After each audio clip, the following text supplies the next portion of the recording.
we consider today a lossless transmission line of a certain length. So as you know, I always sketch a two-wire line, but it also can be another kind of line. And we know that Sorry, this... sir. Change the camera. You have not changed into the... Oh, I did sorry, I did not change to the board here. I will do now. So now I hope you see better the board. So as I told you, we have a two-wire line, but you know that can also be a coaxial transmission line or any other transmission line. And the transmission line is described by its characteristic impedance, ZC. This is one of the essential parameters. And today we want to consider a lossless transmission line. So if we consider a lossless transmission line, then gamma will go over into beta, and we will have that beta, it will be 2 pi over lambda, where lambda is a wavelength on the transmission line. And we assume that we have here, still have the z coordinate. Here we have the 0, and here we have z, and here we have the length L of our transmission line.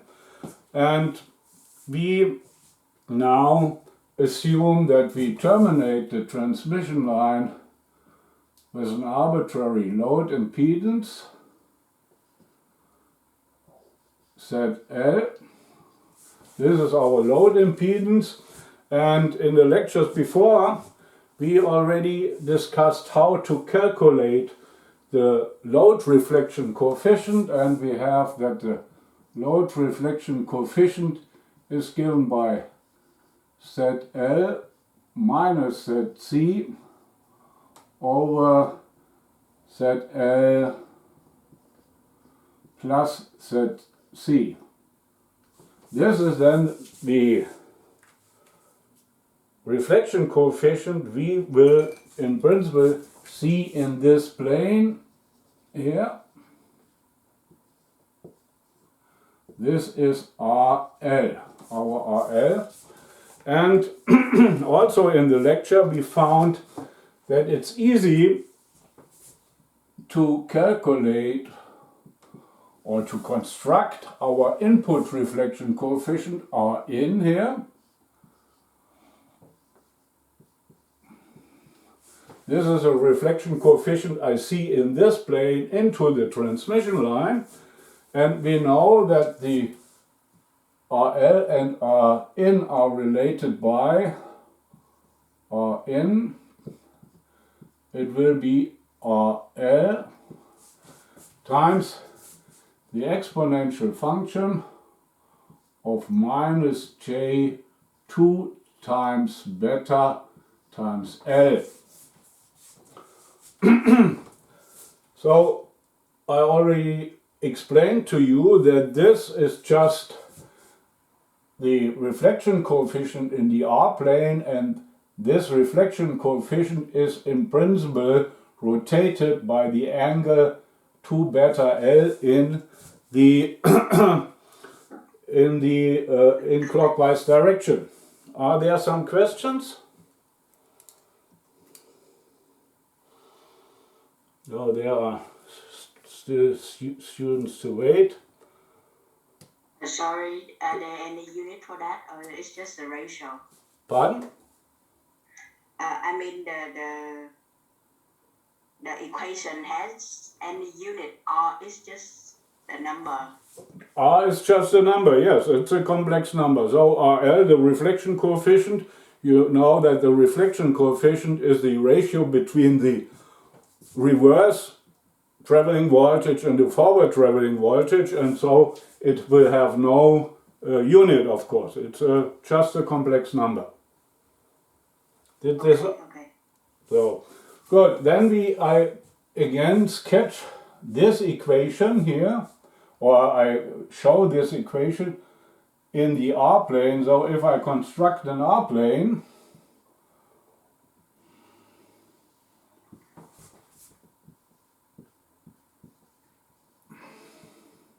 then we have here the real part of R, and here J imaginary part of R. And again we can assume that, of course, this RL lies somewhere in this R-plane, for example like this. This could be our RL. And now this equation shows you that to get the input reflection coefficient, you just have to rotate RL in this R-plane by this angle in clockwise direction. So for this rotation you can take a compass. So in the following lectures, or if you want to use this at home, you need a compass to do the construction with the Smith chart later on. So we need a compass here, and in principle also we need a angel meter or protractor. So I take this into the compass and do a rotation up to a certain angle, and with the help of this rotation I then can construct in principle here the input reflection coefficient Rn. So if I have a lossless transmission line, we see that the absolute value of the reflection coefficient will be the same, only the phase of the reflection coefficient will be changed, and the angle here, I call this the angle phi, will be 2 times beta L, or which is equal to 4 pi L over lambda. And here you see that the angle of rotation will be a question of the ratio of L over lambda. This comes to our shows our first lecture, where I showed you, where I told you that RF engineering deals with systems where we have to encounter wave propagation, and wave propagation must be encountered if the length or the dimensions of our system are comparable to the wavelengths. So this gives in principle now our angle, and the negative sign tells you that you have to rotate the angle in clockwise direction. And in principle now we again can use this equation Rn will be then set in minus set C divided by set in plus set C. So then the reflection coefficient will change. Also our input impedance, which I see into the angle here, into the transmission line, into the plane here, this set in will change and is governed by the same law. So you see in both cases the same law occurs. Of course here we would have to resolve this for set in, but we can also do a construction like this. So I can, for example, calculate an arbitrary reflection coefficient as, and now I divide the equation by set C, and we have an arbitrary impedance set C, set over set C, minus 1 divided by Z over ZC plus 1. And we can introduce here a small set. The small set is then a normalized impedance, small z, is capital Z over ZC, and this is nothing else but a normalized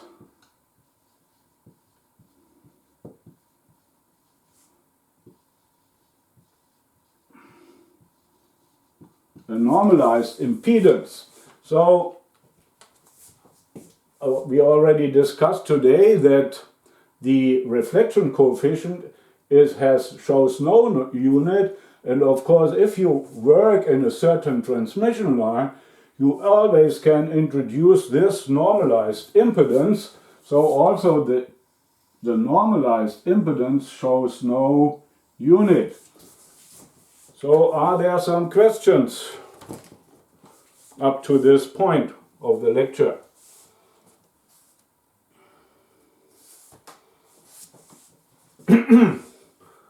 And now, Sorry. yeah,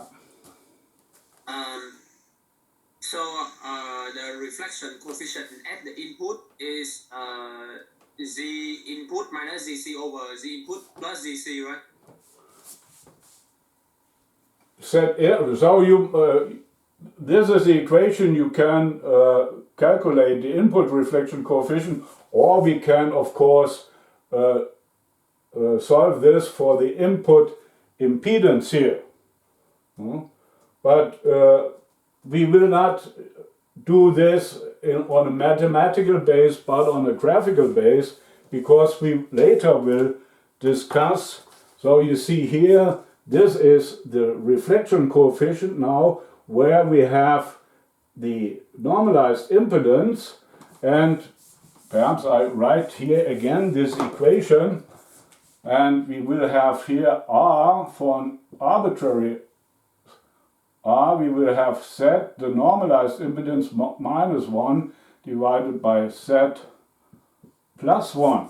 So the next step will be to have a closer look to this equation, or from a mathematical base, it's nothing else but the mapping of the Z plane onto the R plane. And if we are in the R plane, then we can easily construct the influence of the transmission line by turning the reflection coefficient. So, are there further questions here? Excuse me, Professor. Yeah. Normalized impedance. Yeah. I'm a little confused about the formula. Is that Z equals Z divided by ZC? Here, you think this is the equation? The below equation. The below. Yes. So this is, of course, this is a little bit complicated, because this is a small set and this is a capital set, but they look very much the same. So this is, but I cannot write it in the other terms. Always here, if we are dealing with a Smith chart, we always deal with normalized impedances. So every impedance is divided by ZC. So then we get the normalized impedance. Sorry. Yeah. For the reflect coefficient at the load equal to ZL minus ZC and over ZL plus ZC. I think when you derive it for the voltage and the current at the load, right? So I mean, why does the R in also equal to Z in minus SZC and over the ladder?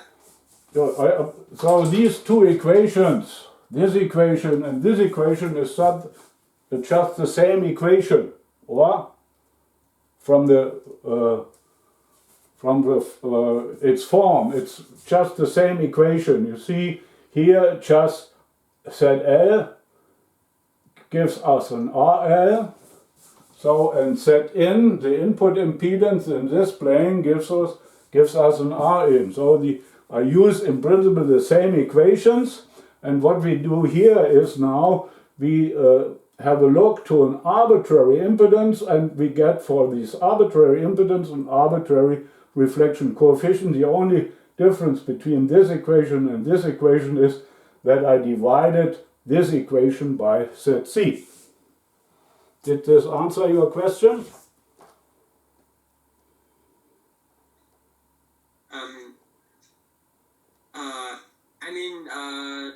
Because when you derive the formula Z minus ZC over that, you derive it for the at the load coefficient at the at the load terminal.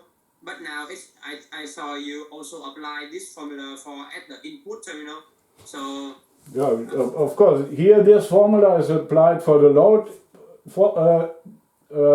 terminal here, and this is applied for the input terminal, because here you have the plane where ZL is connected to this plane of the transmission line, and then we transform this Z over, or the wave will transform according, the transmission line will transform according to this equation, the reflection coefficient from the output to the input.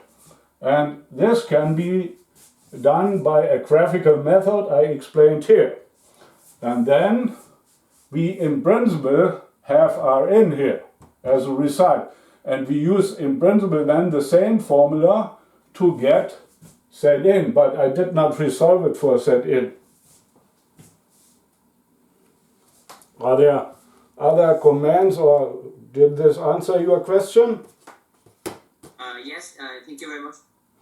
Good, then I will go on now. As I already told you, in principle, this equation is nothing else from a mathematical point of view. It's nothing else but the mapping of the Z plane onto the R plane. And this I will explain now.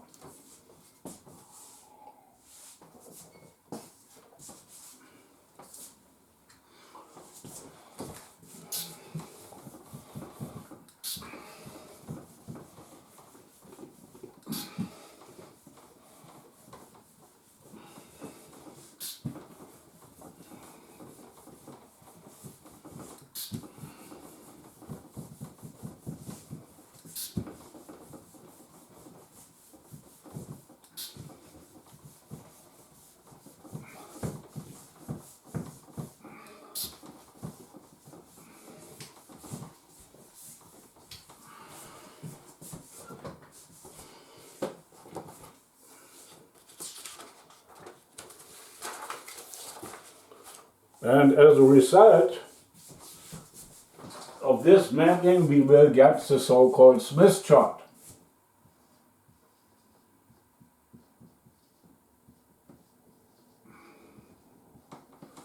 So, as I told you, you see here, we have R is Z minus 1 over Z plus 1.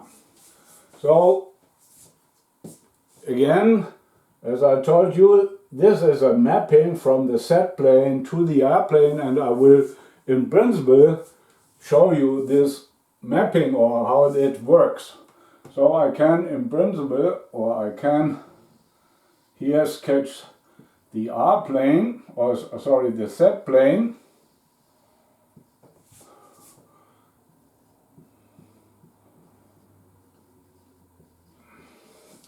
Here we will have the real part of Z, and here we will have J imaginary part of Z. Of course, now we will have here the 0, and since we have a normalized impedance, we will have somewhere have the point 1 here. So my question to you is now, to which impedance does the point 1 correspond to? Can somebody answer this? No, no. Somehow. The characteristic impedance. So this point is equal to the characteristic impedance. And a very further interesting point is the impedance infinity.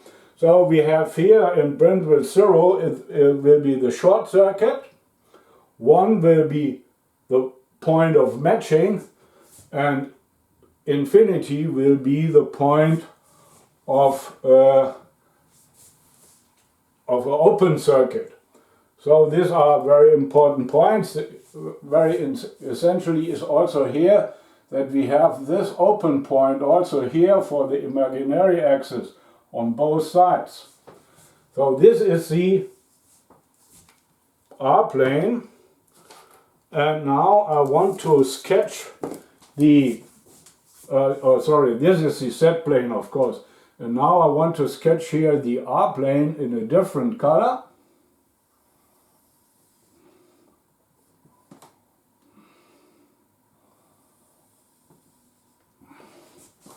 This is our R-plane.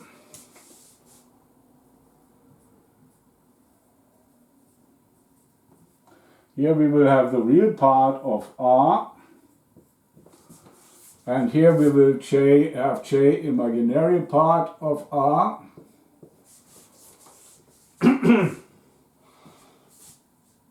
Of course, here you have a 0, and then we will have here, for example, a 1,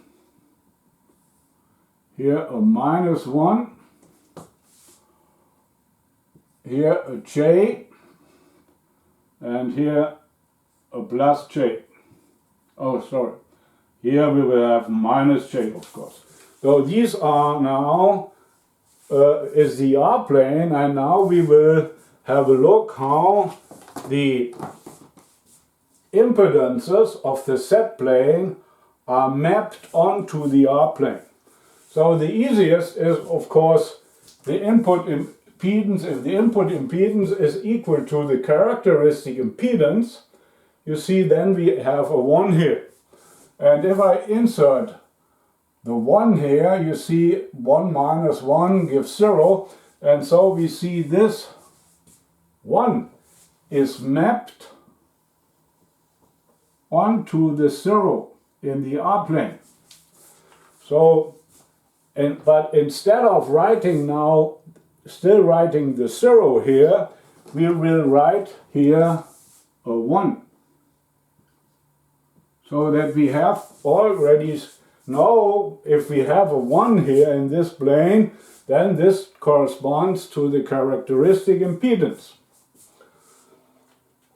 A further mapping, I will discuss a further point, for example, the 0 point or the point of short circuit. If I have a short circuit, you see 0 minus 1 gives a -1 divided by 1. So you see this short circuit point is mapped onto the -1. And again, instead of writing here a -1, we can also write here the 0. So we see here, this is then the short circuit point in the R-plane. And of course, now a further point would be infinity. And you see here, if you have infinity -1 divided by infinity +1, you end up in principle in 1. And you see then that this point is mapped onto the 1. And again, instead of writing here a 1, we write here infinity. So we see that the whole real axis now is mapped into the region from -1 to +1. So I can say from here to here, this green line is in principle mapped into the region from -1 to +1. So, did this become clear, or are there some questions?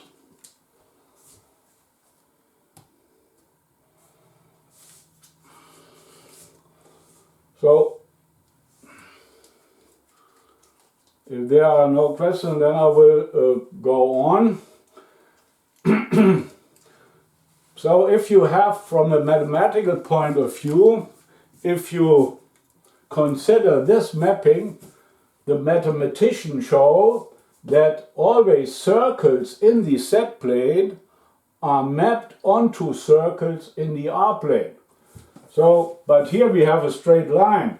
But a straight line, in a mathematical sense, it's a circuit with an infinite radius. So this straight line is mapped on this straight line. But we can also have a look, for example, on the imaginary line. So this line here, and of course you see we start at the short circuit point, and of course if I go to infinity here, then I must end up also here in the open circuit point. And if you really calculate, for example now, the mapping of J, then you will see that this J is mapped onto the J in the R plane. So, and when I told you that from a mathematical point of view, circles are mapped onto circles, where we have here a circle with infinite radius, but you see we start here, we must go through this point and end here. So, and if you have a look on the minus J, onto the point of minus J, then you will also see that this point is mapped onto the minus J point. So we can conclude the imaginary axis is now mapped onto the unit circle.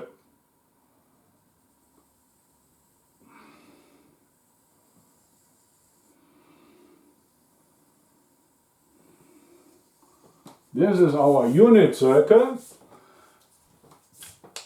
a circle with radius 1 in the R plane. And everything which is right on this unit circle is mapped also right to this circle.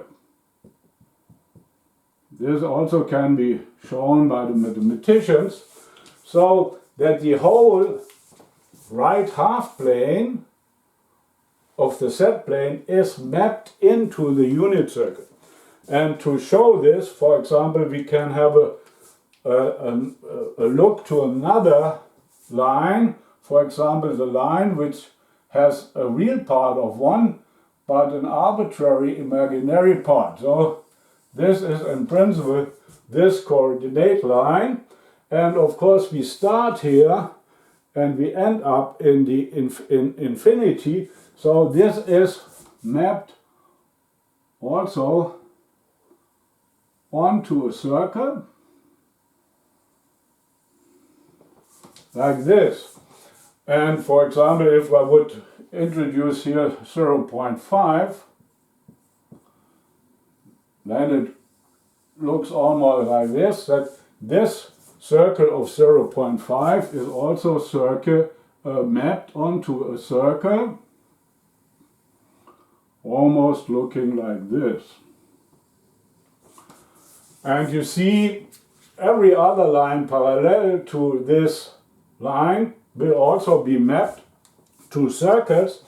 And the interesting point is here on these lines we have the real part 1, this means a fixed real part, but a varying imaginary part. So I call this the so-called real part circuits.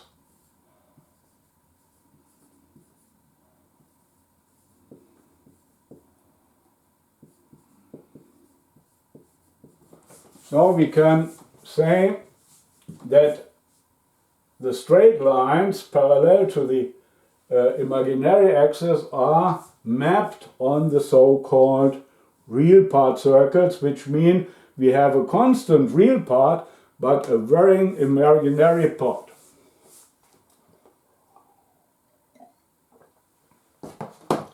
Another kind of lines are the lines where we have a fixed imaginary part but a changing real part.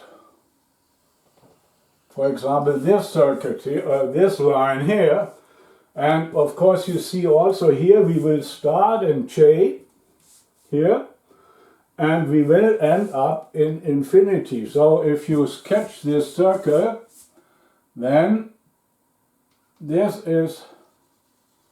looks almost like this, and of course you don't see now the whole circle because it will close outside here. So we have here this circle, a constant constant imaginary part, but a changing real part. And also, for example, here, if I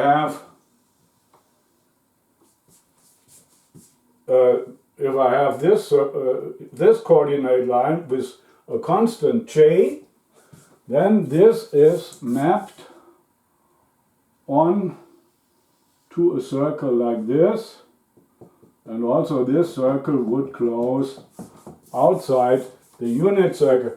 And this kind of circles I call imaginary part circle.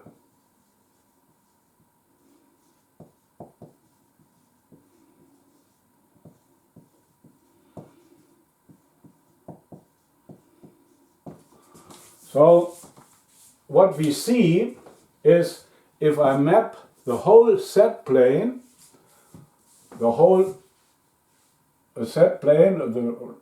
right-handed set plane onto the R plane, then we map in principle this plane, half plane, into the unit circle, and the coordinate lines in the set plane become circles in the R plane, where we can distinguish real part circles and imaginary part circles. So this circle has, of course, it's a circle with infinite radius, but it has the imaginary part 0.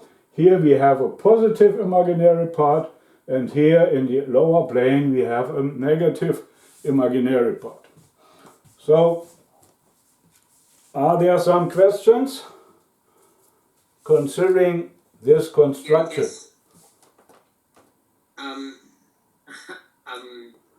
Sorry, how can why does the point J on the Z plane map to the point J on the R plane? Yeah, of course you can easily prove this. So let's have a look. So I don't have too much space here on my board. Perhaps I delete here and then we have a look here.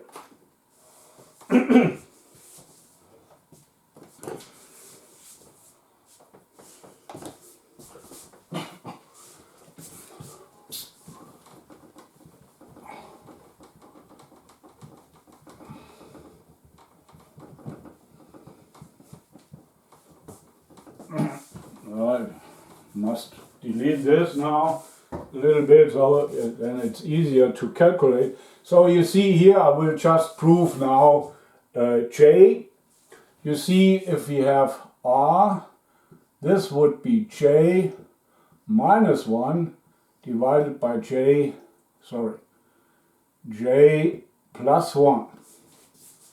This would be the result. So to do the calculation, it's easier to convert this into polar notation. If I would have here the complex numbers, Then we have here, for example, the 1, here the -1, the j, and the -j. If I have I consider a Gaussian plane here now, and you see if I have this point, perhaps I use a different color here, red. So it's j -1. Though this is in principle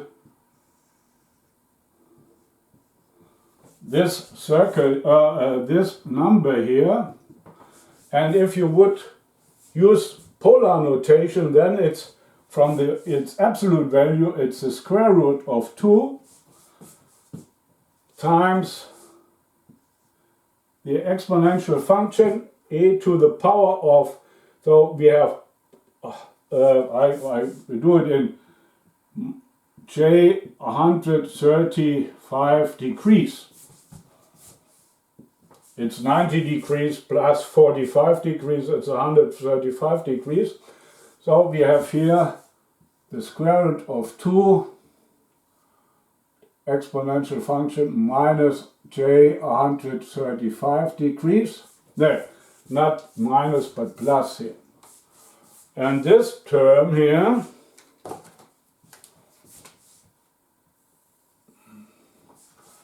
it's just this point. So it has the same length, so this is a square root of 2, but it has an angle of 45 degrees. And if you calculate, divide this, then this cancels, and you have to, in principle, subtract the angle, and then you will get that r it's equal to the exponential function j 90 degrees, which is identical to j.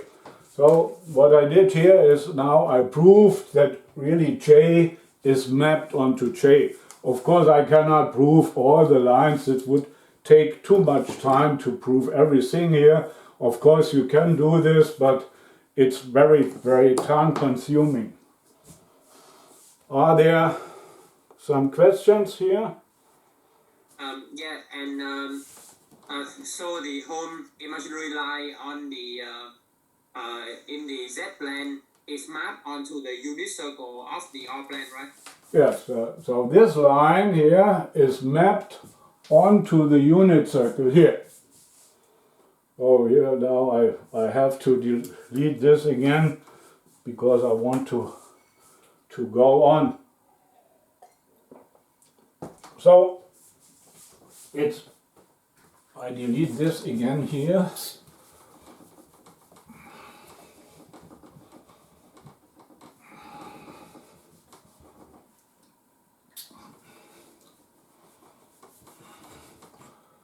So because I want to discuss again what I showed is that this relation maps the z plane onto the r plane. So we are here already in the r plane, and of course now it's very easy.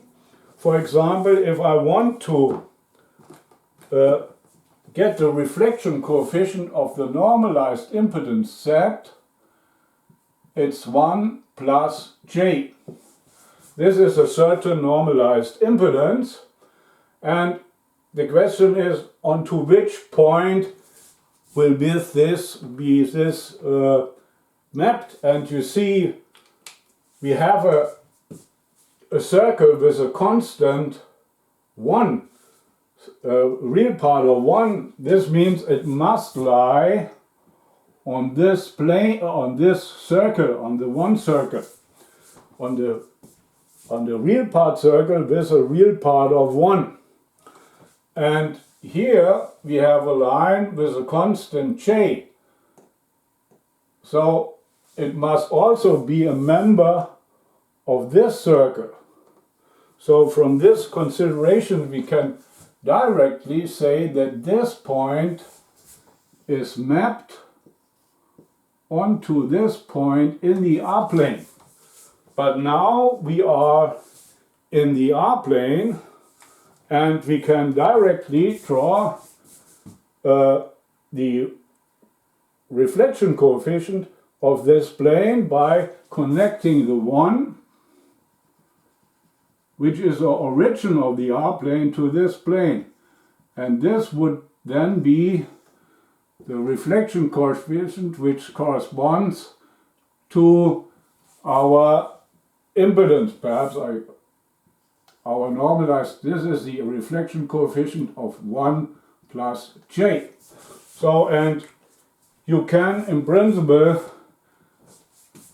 take this in the compass again, and then you get the absolute value, and the angle can be measured by this you always have the angle to the real part axis in the R-plane. So this gives you phi r.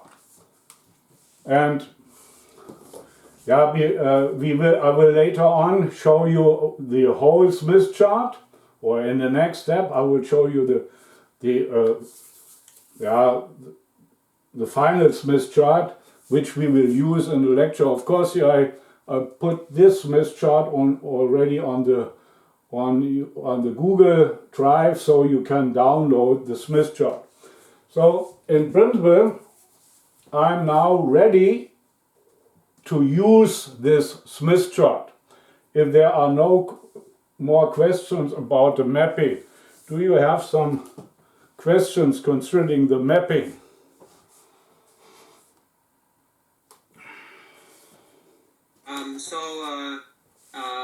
The horizontal line with constant imaginary part in the z plane will map into a circle. And I mean, what kind of circle will it map to? Like, you just write a power width here, right? So, if you have, I'm not quite sure if you can see the colors correct. So, I use the green colors to denote lines with a constant imaginary part. And for example, this green line is now mapped on this green line here. We have here all over this line, we have a constant imaginary part, but a changing real part. This is why I call this kind of line imaginary part circle, because you have a constant imaginary part. On the other hand, you have the real part circle. These are lines of where are lines mapped with constant real parts. So for example, this line here is mapped on this circle. So these are full circles in the Smith chart later on, and we can see these circles I call the so-called real part circles. Did this answer your question? Yes, thank you. So then I will delete this and we will really use the Smith chart I provided for you.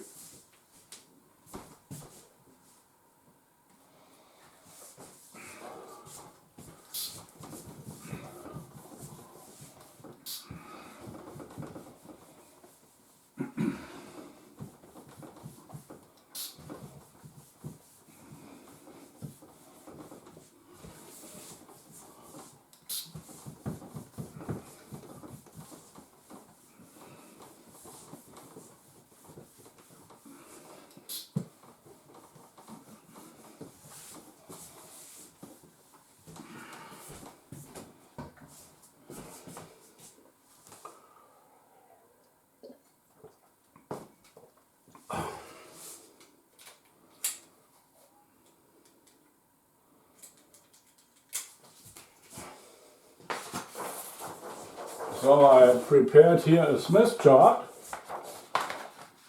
Hopefully you can see it correct here. So first I have to fix it to the board.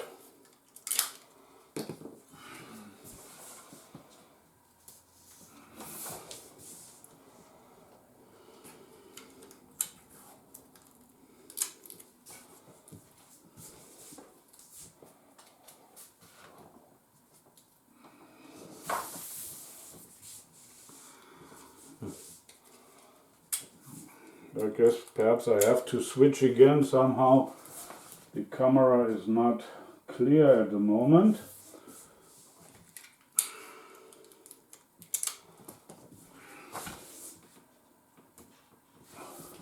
So,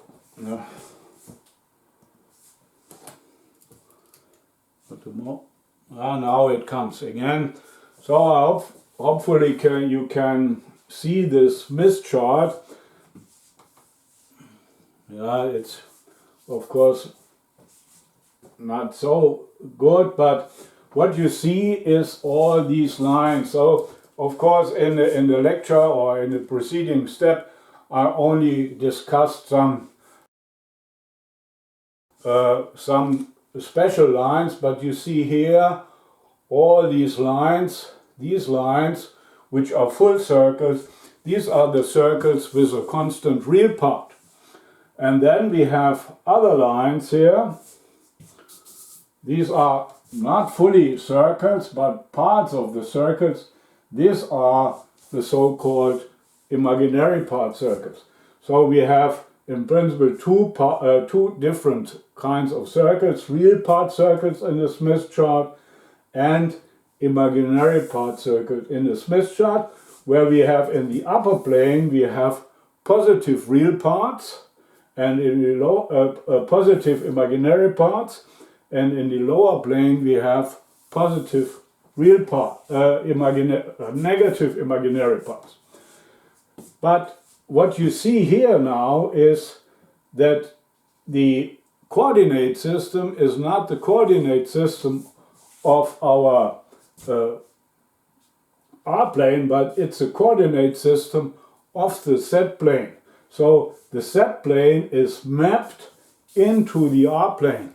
And to make this a little bit more clear, I sketch into the Smith chart now the coordinates of our R-plane. So I can sketch here a line, for example, like this. This is in principle here J imaginary part of the R. This is our coordinate axis, and here we have the 0 in the R plane. So in principle here in this direction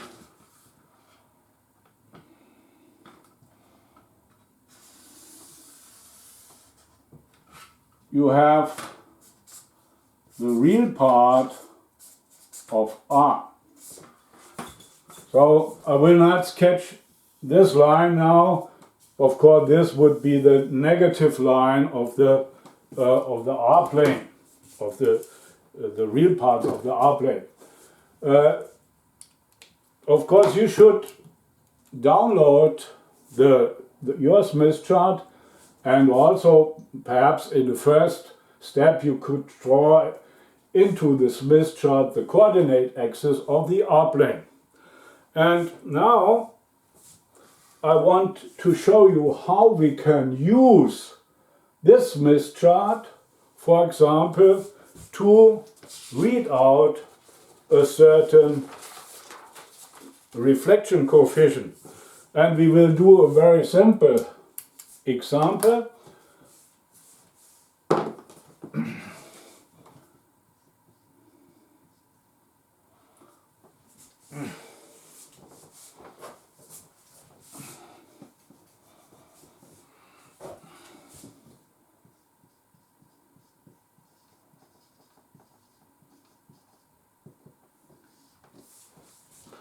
As I told you before, we will consider normalized impedance Z, which is... Professor, the camera is not good.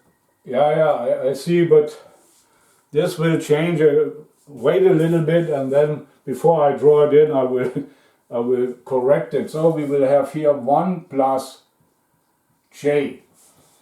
I still do not know why this camera sometimes changes like this. So I go back here.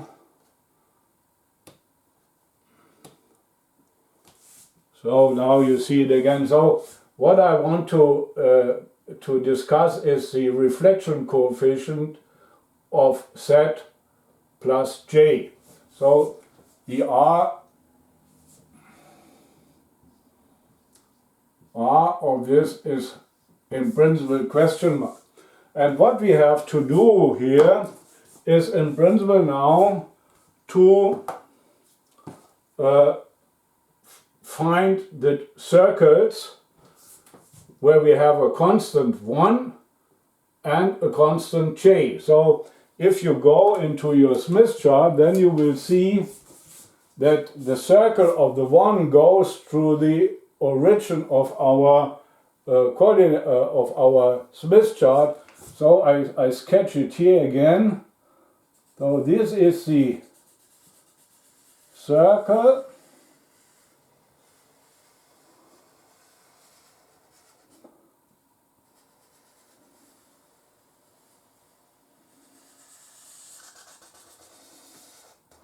This is a circle of the 1. All over this circle, this is a real part circle of 1. All over this circle we have a real part of 1. And though in principle everywhere we have a real part of 1 but a change in imaginary part. And now we have a look to the J circle. So if you find the J circle, then you will have a look to this, and also here are written numbers, but the J is omitted, so you must always remember that these are the J circles here. And if I again sketch this circle here,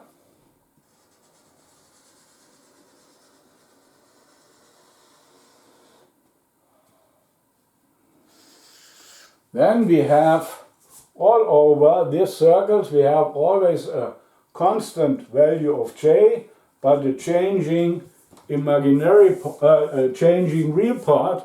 So the point Z is equal to 1 plus J. This point will be exactly on the intersection point of the two lines. So we will have here this intersection point.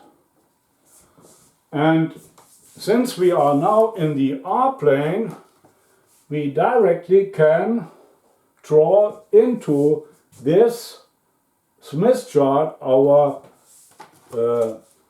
reflection coefficient, and what we have to do is we have to go to the origin of our Smith chart and draw a line to the intersection point.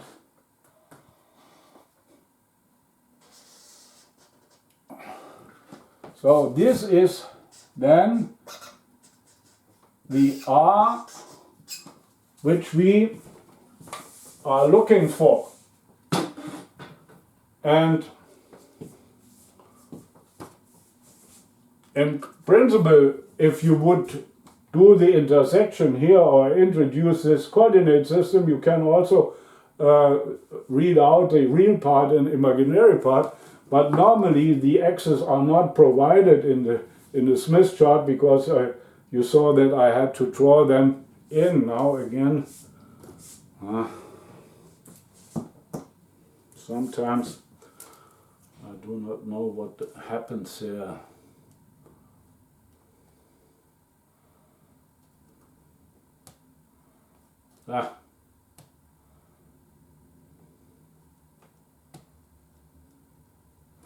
So here again, we have here the R, and now I want to explain how to read out a reflection coefficient from the Smith chart. So you have to have, in principle, you need a compass first. So we always read out the value as, or give the value in polar notation. This means we have to figure out the absolute value of R.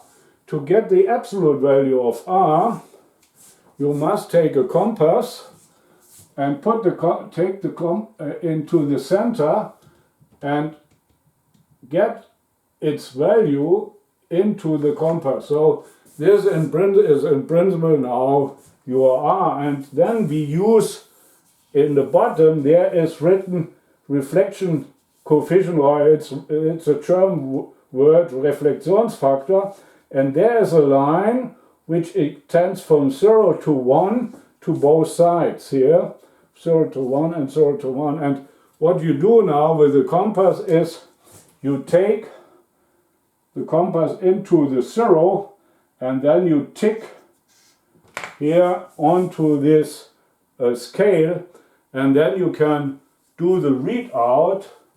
And I got as a result, I would get for the absolute value of R, it's round about 0.44.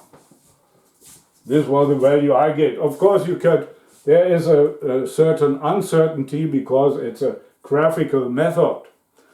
And to figure out the angle of it, you must in principle measure the angle with respect to the real axis. Now the angle is the angle here. This is the angle of phi of R. This is our angle phi of R, but in our Smith chart it's quite easy because we have additional written on the unit circle, we have written the angles here. So what you have to do, or can do, is you take your ruler and you find the intersection with the angles here. So you tick here, for example, and then you see it's round about 33 degrees. So we can conclude phi of R, it's round about 63 degrees. You also could use a protractor to measure the angle. Of course, you can use also a protractor to measure the angle, but in our Smith chart it's not necessary because here are the angles measured with respect to the real part axis. So here you have the positive angles and here you have the negative angles. And so from this point it's very easy now to write the reflection coefficient. R would be, the reflection coefficient would be equal to 0.44. The exponential function of J 63 degrees. I want to point out that we have here, do I have a red pencil, a positive angle because we go here in counterclockwise direction, and you know that if you go into counterclockwise direction, the mathematician count this to be a positive angle, and for example, if I go in clockwise direction, this is a negative angle, always measured with respect to the real axis in the Smith chart. So, are there some questions now using the Smith chart to for example, read out a reflection coefficient.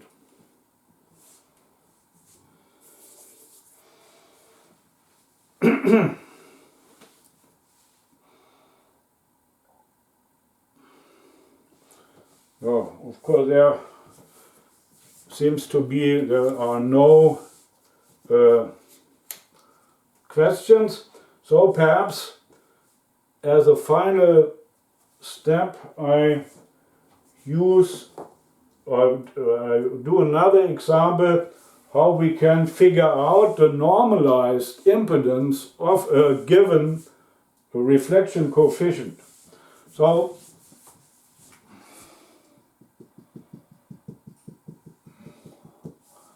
let's assume example.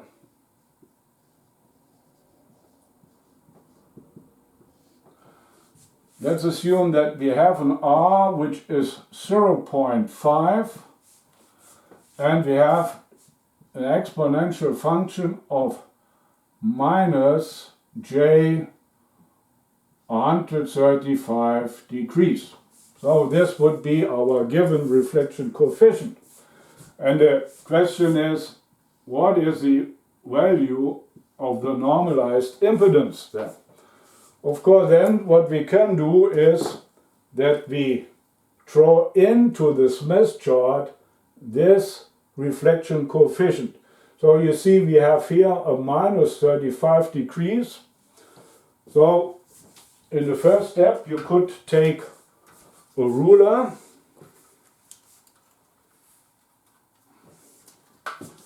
and you go along the bottom line of the unit circle, and then you will find here to be the value of minus 143 degrees.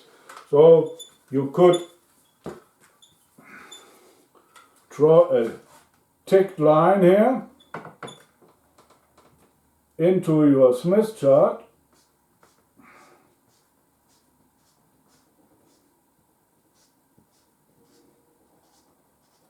So this is the tick line. All over in this line, all reflection coefficients have a minus 135 degrees. And in the next step, you take again a compass and we go into this onto the axis on the bottom, and we tick at 0.5. This is round about here, and then you again go into the Smith chart and take the intersection point.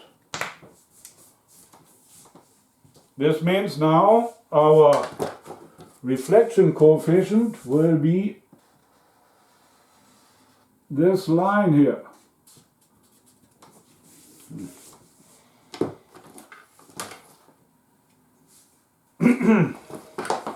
So this is our reflection coefficient now. This is our given R here. And to read out now our normalized impedance, we first have to look what is the real part circle which goes through this point. So I just draw this here. This is roundabout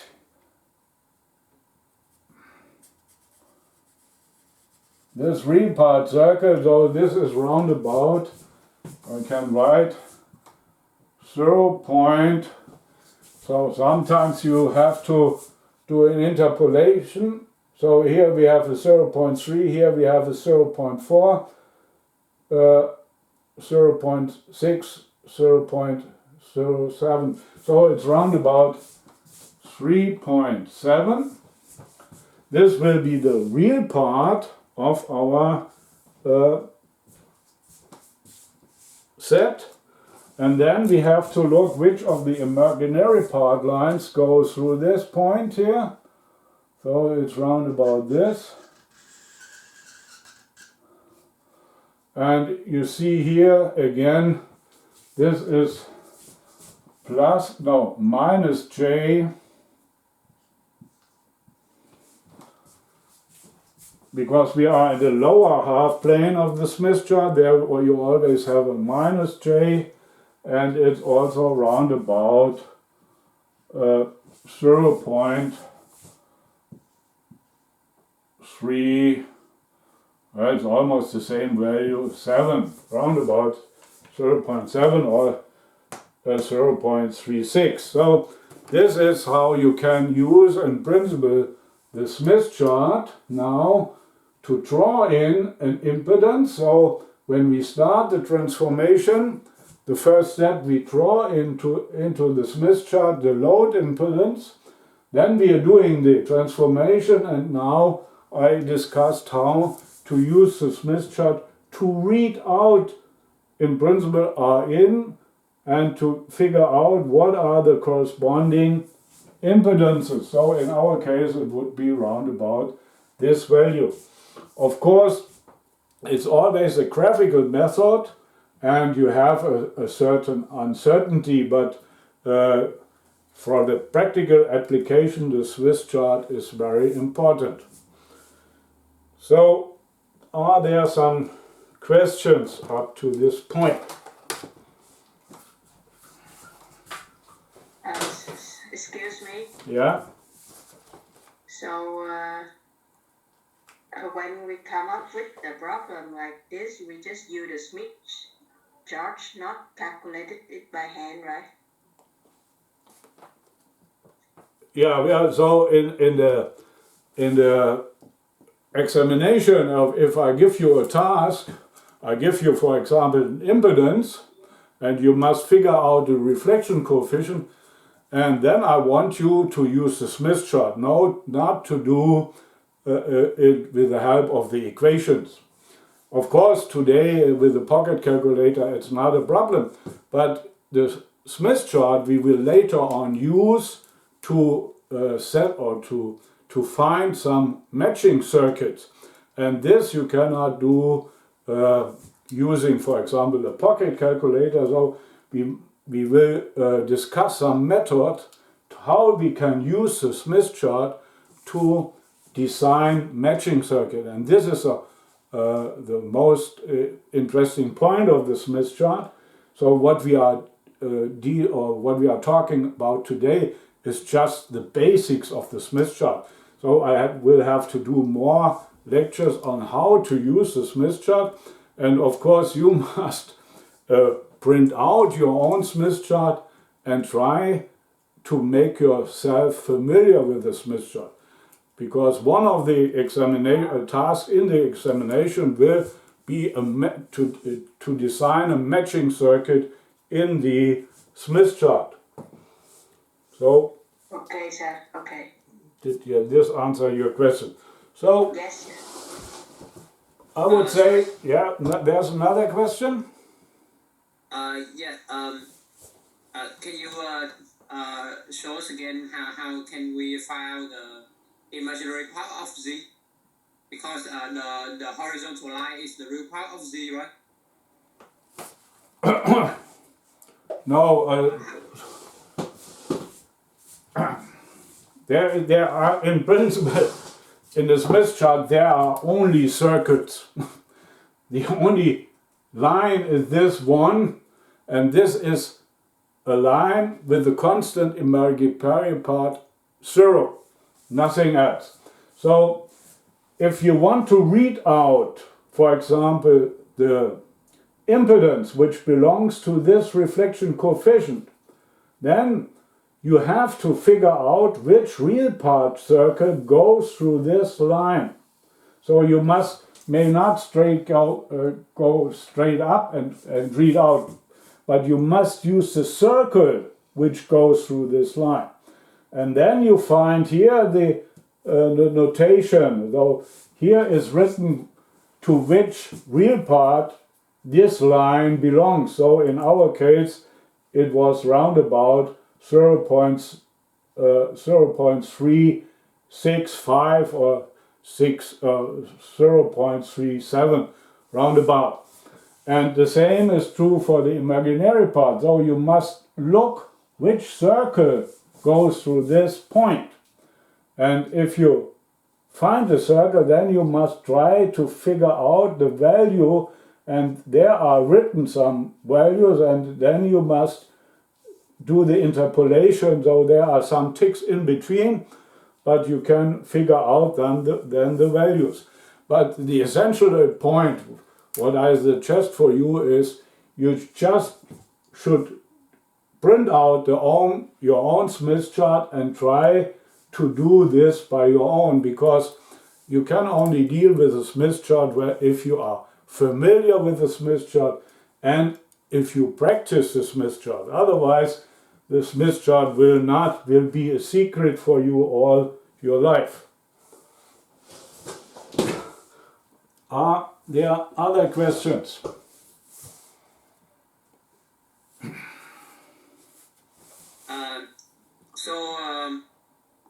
So for the real part, if we have the reflection coefficient and we want to find out the normalized impedance, then for the real part, we follow the circle to the horizontal line, and for the imaginary part, we follow the circle to the outward circle, right?